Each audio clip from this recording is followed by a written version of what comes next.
আপনার ভালোবাসার জন্য কি আপনার ক্যারিয়ারকে স্যাক্রিফাইস করতে পারবেন? না না না, পারবো না। অবশ্যই না। একদম স্ট্রিক্ট না? হ্যাঁ, স্ট্রিক্ট না।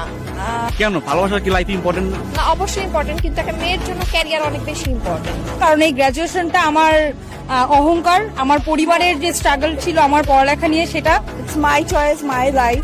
সো আর লাভটা একটা সময় পরে চলে আসবে, কিন্তু ক্যারিয়ারে এই অপরচুনিটি যে এখন মিস আউট হয়ে যাবে, এটা পরে আর পাওয়া যাবে না। Wake up to reality. আপনি কি আপনার ভালোবাসার জন্য আপনার ক্যারিয়ারকে স্যাক্রিফাইস করতে পারবেন? অবশ্যই পারবো। হ্যাঁ, অবভিয়াসলি পারবো। হ্যাঁ, শিওর পারবো। ক্যারিয়ার কেন, আমি সবকিছু স্যাক্রিফাইস করতে পারবো ভালোবাসার জন্য। ভাই, ভালোবাসা যদি জীবনে না থাকে তাহলে ক্যারিয়ার দিয়ে আমার লাভ। শুধু ক্যারিয়ার কেন, ক্যারিয়ার থেকে যদি আরো দামি কিছু থাকে আমি ভালোবাসার জন্য সেটা স্যাক্রিফাইস করে দেবো।